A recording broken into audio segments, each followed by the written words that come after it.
네, 안녕하세요. 연블리의 비밀노트 시작하겠습니다.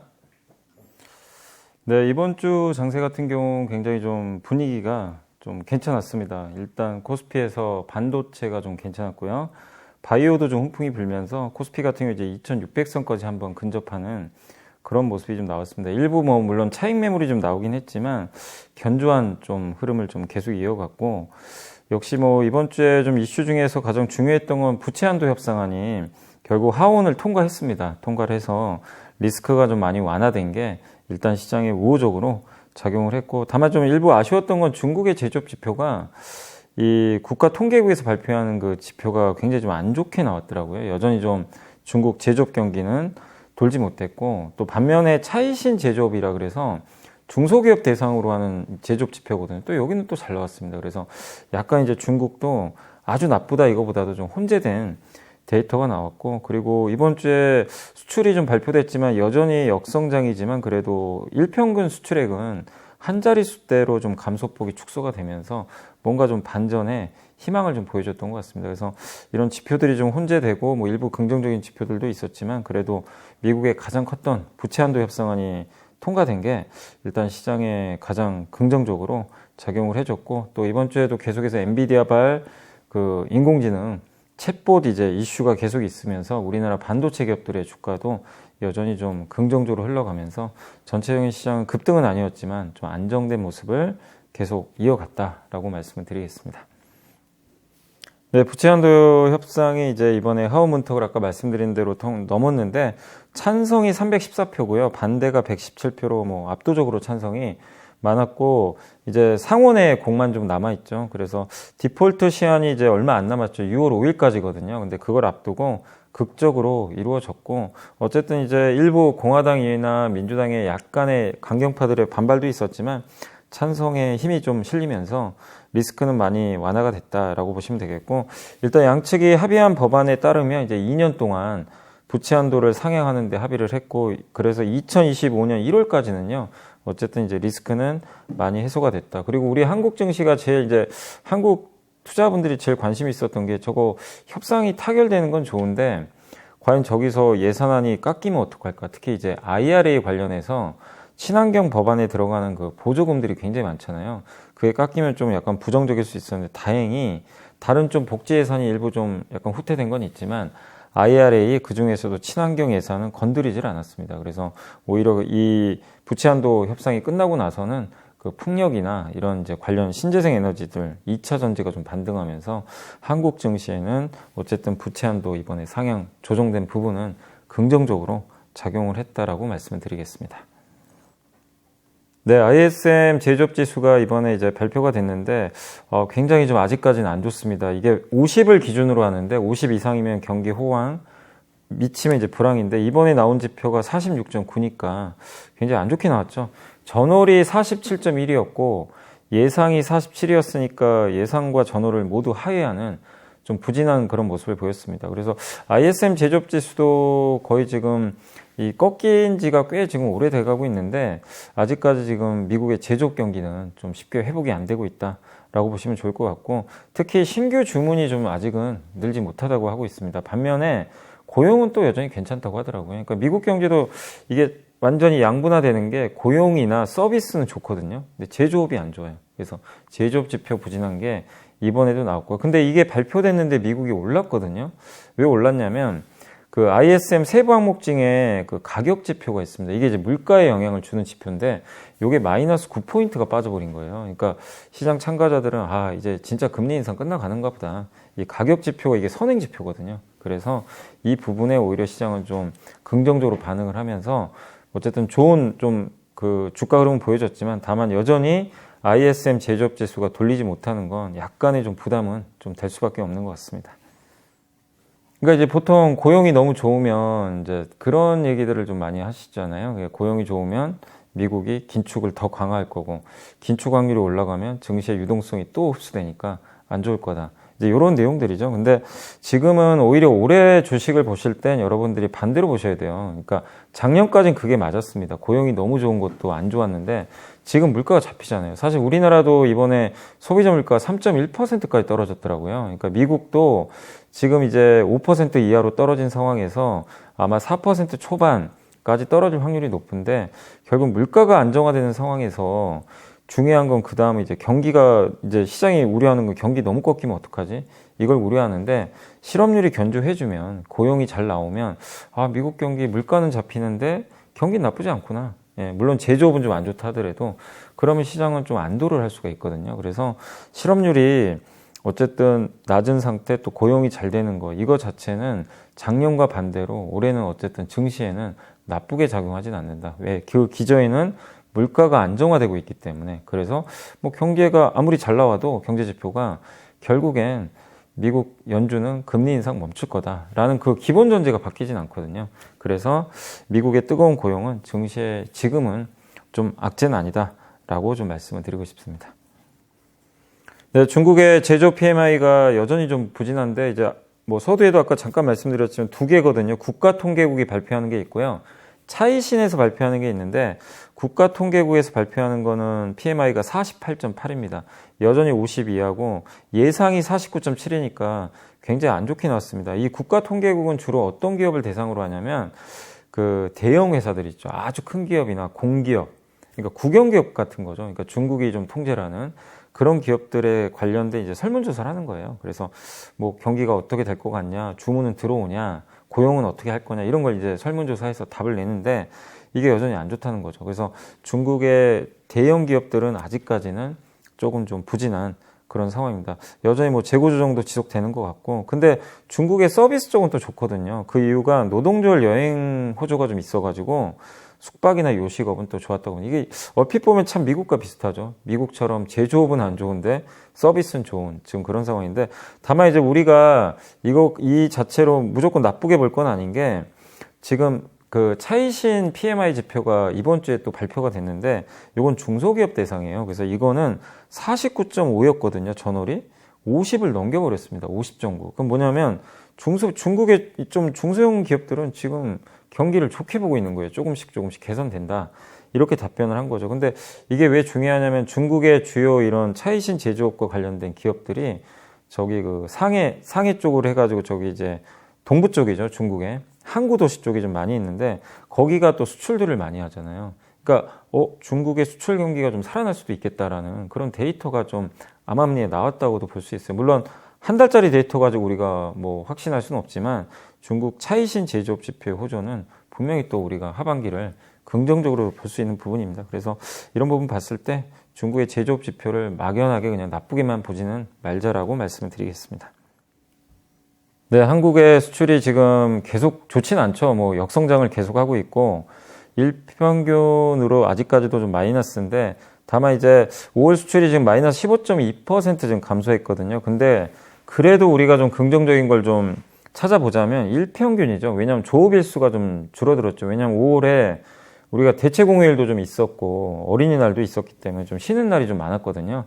그러다 보니까 조업일수를 감안했더니 일평균 수출은 마이너스 9.3입니다. 그러니까 한 자릿수대로 지금 수출 감소율이 줄어들었어요. 그렇기 때문에 이 부분은 굉장히 좀 긍정적이고, 일평균 수출액 데이터도 8개월 만에 24억 달러 넘겼습니다. 그러니까 우리가 그냥 단지 15.2% 감소했네, 이것만 보시면 안 되고 방향성을 봐야 되는데, 어쨌든 일평균 수출액은 올 들어 최고치를 경신을 해서 좋은 데이터가 나왔고요. 반도체도 굉장히 고무적인 게 4월에 마이너스 41%였거든요. 근데 5월이 36.2%로 감소폭이 줄어들었고, 전월과 대비했더니 증가했어요. 5.6%로. 그래서 지금 반도체도 경기가 확실히 좀 개선되는 시그널이 나오고 있습니다. 그리고 중국 수출은 여전히 안 좋지만 역시 감소폭이 마이너스 40에서 마이너스 21%로 줄어들었습니다. 그러니까 결국 이런 것들을 우리가 종합적으로 봤을 때 한국의 수출 경기 이제 최악을 지나가는구나, 바닥을 짚고 올라가는구나. 그리고 많은 애널리스트 분들이 4분기에는 좀 플러스로 전환될 것 같다, 한국 수출이. 그래서 지금 이번에 5월 달에 나온 한국의 수출 데이터는 여러분들이 헤드라인만 보지 마시고 그 안의 내용은 정말 좋은 쪽으로 좀 뭔가 변화가 시작됐다라고 말씀을 드리겠습니다. 네, 요즘에 일본 증시가 정말 뜨겁죠. 뭐 1990년 이후 33년 만에 최고치를 경신할 정도로 정말 좋고, 거기다가 워런 버핏까지 일본을 막 칭찬을 했잖아요. 일본에 투자를 많이 하겠다라고 하다 보니까 월가에서도 관심을 많이 갖는 것 같고요.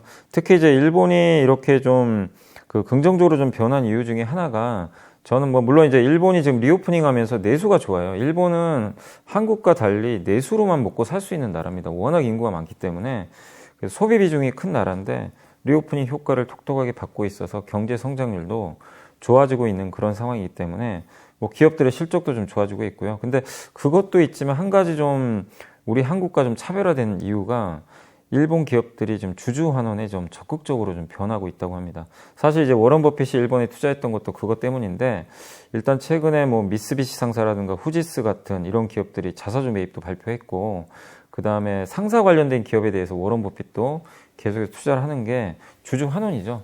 이런 정책들이 좀 많이 나오고 있고요. 그리고 최근에 또 일본 정부에서 기업의 그 지배구조 개선 노력을 좀 하기 위해서 도쿄 증권거래소가 이런 얘기를 했다고 하더라고요. 3,300개 상장 기업에다가 주가 순자산 비율, PBR이죠. 요게 한 배가 안 되면, 사실 한 배가 안 된다는 건 청산가치 이하라는 얘기죠. 그만큼 싸다는 얘기인데, 왜 안 되는지 이유를 좀 보고서를 쓰라고 했대요. 그러니까 안 되면 그 이유랑 어떻게 이걸 올릴 건지 주가 상승 방안을 공시하라고 했답니다. 굉장히 이제 우리 한국 입장에서는 좀 부럽죠. 왜냐하면 한국 기업들도 지금 PBR 한 배 이하인 기업이 전체 상장사의 38%가 넘습니다. 지수 자체도 한 배가 안 돼요, 코스피는. 그렇기 때문에 우리 한국이 좀 부진한 이유는 여러 가지가 있겠지만 주주 환원책이 좀 부족한 건 다들 알고 계실 겁니다. 그래서 그 한국에 좀 시사하는 바는, 결국엔 이 다른 건 다 뭐 앞으로 개선될 수 있다 하더라도 구조적으로 한국이 좋아지려면 결국 이 자산 가치를 올릴 수 있는, 그러니까 PBR이 올라갈 수 있는 이런 주주 환원책, 여기에 대한 좀 공감대가 계속 지금 형성이 돼야 된다. 그래서 일본의 사례는 좀 많은 것들을 한국 증시에도 암시하는 게 아닌가라고 말씀드리겠습니다. 네, 엔비디아가 요즘에 뭐 아주 뜨겁습니다. 정말 뭐 이제 엔비디아 법으로 오는 거 아니냐, 뭐 이런 말이 돌 정도로 엔비디아가 한때 또 시총 1조 달러까지 한번 넘기기도 했었죠. 그래서 이 인공지능 시대가 열릴 때 이제 그 그래픽 카드가 제일 중요하죠. 뭐냐면 CPU랑 GPU가 있는데, CPU는 연산을 순차적으로 하는 거고, 그 다음에 그걸 만드는 회사 인텔이죠. 근데 GPU는 이제 연산을 병렬식으로 하죠. 여러 문제를 동시에 풀어버려요. 그래서 챗 GPT나 우리가 흔히 말하는 뭐 그 생성형 AI라 그러죠. 이제 인간과 똑같은 이제 말투로 대화하는 기계라고 하는 건데, 그럴 때는 결국엔 GPU가 더 유용하다라는 게 이제 입증이 되면서 GPU 수요가 지금 급증하는데 경쟁자가 없어요. 아직까지 AMD도 경쟁력이 떨어지니까 엔비디아 외에는 지금 방법이 없거든요. 그러니까 수요가 몰리면서 주가 오르고, 그래서 이제 그 지금 이 예전에 코로나 때 휴지처럼 뭐 부족하다라는 막 그런 표현까지 좀 썰 정도로 지금 그래픽 카드가 열풍은 좀 불고 있는데, 그리고 이 가격도요, 엔비디아의 고급 GPU가 하나에 그 33,000달러거든요. 우리나라 돈으로 거의 5천만 원 정도예요. 어마어마하게 비싼데, 이 신형 챗 GPT 같은 경우 이게 3만 개에서 5만 개가 필요하다고 합니다. 그러니까 어마어마한 수치죠. 그래서 지금 공급 부족한 데다가 수요는 넘치고, 오죽하면 중고가 더 그러니까 중고 거래가가 더 비싸지는 그런 기현상까지 이루어지고 있다고 합니다. 그래서 이게 일시적인 열풍은 아니겠죠. 왜냐하면 인공지능 시대가 열리고 있기 때문에. 그런 관점에서 엔비디아의 주가 상승은 조금 우려됩니다. 너무 많이 단계 올랐기 때문에. 다만 실체가 분명한 상승이기 때문에 그 부분은 우리가 인정을 해야 될 것 같습니다. 네, 요즘에 이제 삼성전자가 7만 전자 넘어가니까 8만 전자 또 얘기가 나오고, 또 8만 전자 또 넘으면 10만 전자 얘기도 나오겠죠. 근데 어쨌든 삼성전자가 8만 전자를 향해 가는 건 뭐 분명한 좀 사실이고, 일단 엔비디아 효과가 분명히 있습니다. 뭐 하이닉스도 있고, 결국 이 엔비디아의 GPU에 보조 역할을 하는 메모리가 반드시 들어가거든요.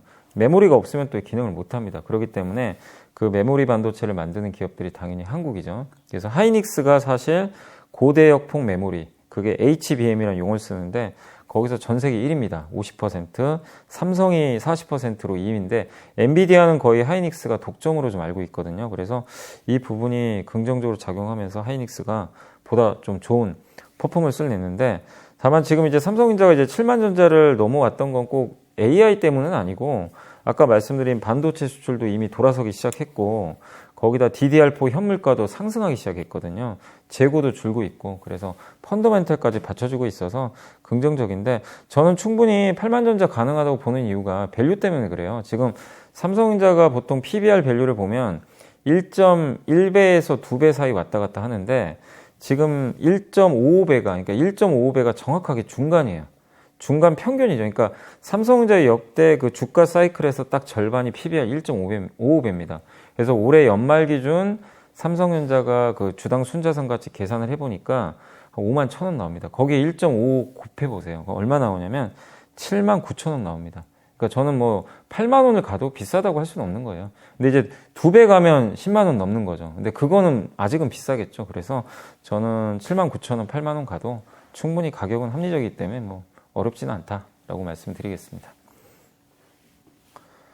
먼저 이번 주 외국인들이 가장 많이 매수한 주식 10종목입니다.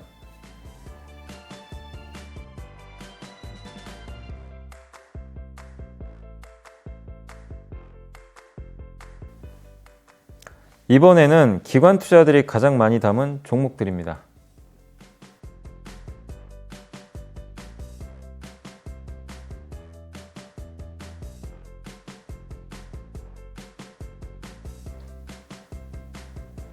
이번에는 개인 투자들이 이번 주에 가장 많이 매수한 종목들입니다.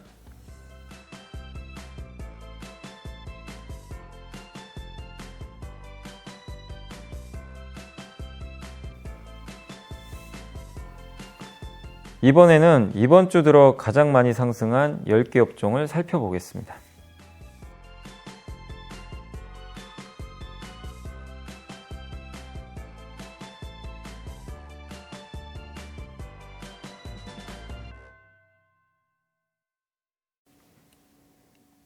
이번 주에 좀 많이 올랐던 기업 중에서 풍력업종이 또 눈에 좀 띄는데 풍력업종 같은 경우는 정책 이슈도 있고 또 주가도 지난 한 2년간 좀 부진했었거든요. 그래서 가격 매력까지 좀 있고 또 유럽이나 미국도 이쪽 태양광도 있지만 풍력에 대한 투자를 안 할 수는 없거든요. 계속 늘려야 탄소 배출을 줄일 수가 있기 때문에 그래서 다음 주도 풍력주들 좀 꾸준히 보시면 좋겠고 그다음 모처럼 좀 상승률 상위에 좀 올라왔던 섹터가 바이오인데 그중에서 이제 면역 항암제 신약 개발하는 업체들이죠.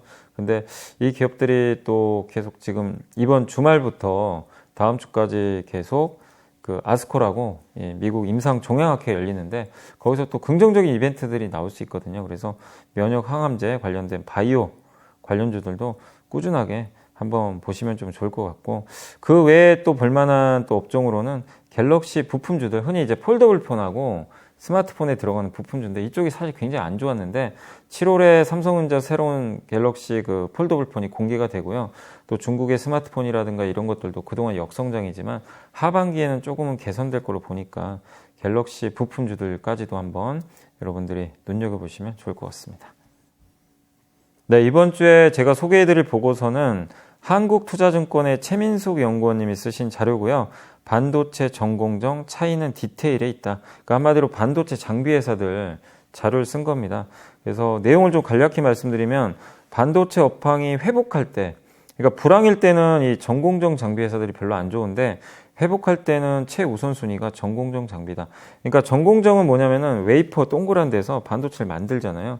그 반도체를 만드는 것까지가 이제 전공정이고 그 반도체를 이제 웨이퍼에서 잘라가지고 포장하고 검사하고 마지막에 기판에 붙이는 거, 요걸 후공정이라 그래요. 그래서 이제 말씀드린 전공정 장비는 이제 반도체를 웨이퍼에서 만드는 거기에 들어가는 장비라고 좀 보시면 좋을 것 같고 특히 이런 전공정 장비는 결국엔 업황이 이제 회복하는 구간에서 항상 과거에 사이클이 좀 좋았다라고 좀 보고 있고 또 이렇게 반도체 업황이 좋아지면 이제 지금 설비 투자를 많이 줄였잖아요. 삼성은 유지하는데 하이닉스가 설비 투자를 절반으로 줄여버렸거든요. 근데 업턴이, 그러니까 업사이클이 시작이 되면 다시 설비 투자를 늘릴 가능성이 있습니다. 그게 이제 아마 내년부터는 다시 가셔야 되겠죠. 근데 항상 주가는 선반영을 하니까요. 그래서 이 전공정 장비 업체들도 지금 당장 솔직히 실적은 안 좋지만 실적보다는 그런 흐름을 염두에 두고 좀 비중을 늘려가자는 그런 의미고 또 한 가지가 우리나라 전공정 장비 업체들이 좀 국산화를 많이 했어요. 원래 여기가 보통 일본,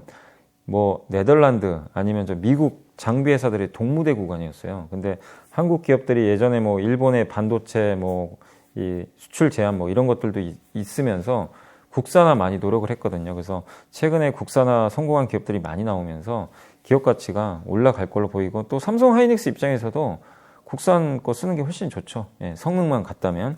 그래서 그런 또 모멘텀도 계속 나올 것 같습니다. 그래서 전공정 장비는 업황 개선과 국산화 니즈 이런 것들이 좀 맞물리면서 좋은 사이클이 앞으로 펼쳐질 것 같다. 이 내용이고, 탑픽은 유진테크라는 기업을 좀 꼽아주셨고요. 유진테크는 증착 장비. 증착은 뭐냐면 이제 웨이퍼에다가 화학 물질 같은 거 입히는 거예요. 우리 옷 입는 거랑 똑같다고 생각하시면 돼요. 그거 입혀주는 그 장비라고 보시면 되겠고, 그거를 일본 기업이 독점하던 장비를 국산화에 좀 성공했습니다. 차 선호주로는 이제 PSK라고 웨이퍼에 그 강강액을 바르거든요. 그걸 발라야 빗을 싸가지고 웨이퍼에 그림을 그려요. 강강액이 없으면 이제 못하는 거죠. 그러니까 예를 들면 도화지에다가 그냥 물감 먼저 발라놨다, 이렇게 그냥 생각하시면 되는데, 그 강강액을 나중에 제거해야 돼요. 그 제거하는 장비를 PSK가 만들고 있습니다. 그리고 그 외에 관심주로는 HPSP, 주성 엔지니어링을 꼽아줬으니까 한번 관심을 가져보셔도 좋을 것 같습니다. 네, 엔터가 뭐 너무나 좋았죠. 올해도 좋고, 뭐 여전히 성장성이라든가 악재가 별로 없는 것 같아요. 물론 이제 지난주에 그 SM의 엑소 멤버 3명이 계약 해지 통보를 해가지고 SM 주가 폭락을 한번 하긴 했지만, 그래도 그런 뭐 이슈들 좀 제외하면 여전히 뭐 긍정적인 부분들이 남아있는 것 같고, 이 올해 하반기에 이제 엔터주들 볼 때 가장 주목해야 될 거는